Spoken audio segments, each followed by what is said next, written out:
Welcome to Polaris Live. This is your host, Sarwar Kashmiri. Thank you for joining today's conversation in this series of programs on the US-China relationship and its global impact as seen through the eyes of experts from around the world. This user-supported channel is brought to you live in conjunction with the Foreign Policy Association of New York. You can also listen to these programs now as podcasts on your favorite podcast platform. My guest today is the internationally known geopolitical commentator and observer, Mr. Love Puri. Mr. Puri's been involved in the field of international affairs for 2 decades, both as a practitioner and an analyst. He was with the U.S. Department of Political Affairs for 10 years, during which period he worked as part of the Secretary General's office. He started his career working with the widely read Indian newspaper, The Hindu, where he reported on conflict areas and human rights for several years. In 2006, Mr. Puri won the European Commission Award for Human Rights and Democracy. He's a highly regarded columnist and comes to us today from New Delhi.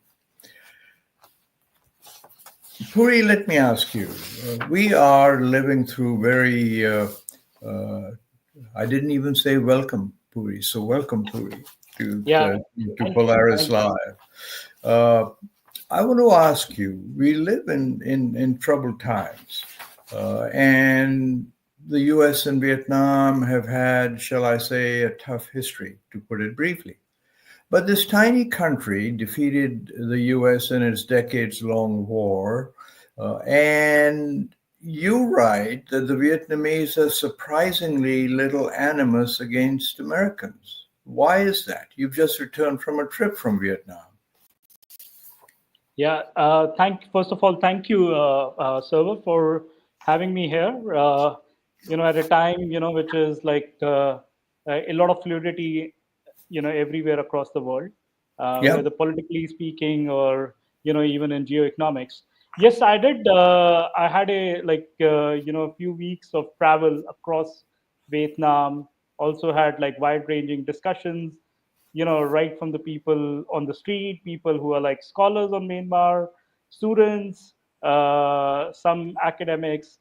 So to answer your question, I think Vietnam is a very interesting case study. Like, if we spread our canvas, canvas of like last 50, 60 years, a country which, was engulfed in war with the US for 25 years. And the US lost 60,000 of its soldiers, and Vietnam has lost a lot more than the US. So you would expect that this animosity will carry on for years and for generations.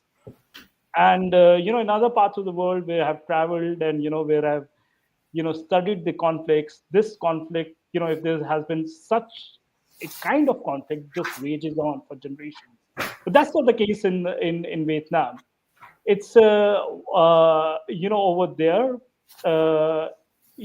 things have really transformed, when it comes to, the relation between Vietnam and the US. And that shows up, in figures like, 136 billion trade last year. Again, we'll come to that, like, this is making a lot of news. But to answer your question, why this has happened, I think it was somehow, what I picked up, from ordinary Vietnamese, it's just that, it's somehow the wisdom of the leadership. They thought that, okay, it's time to move on. And when you ask them, what really happened, they said, we cannot blame the US, the Americans for what happened for 25 years. It was, the decision which was taken by the American leadership of that time, like for those 25 years. And we cannot blame the Americans for that. And when this kind of a narrative exists from north to south, Hanoi to Ho Chi Minh,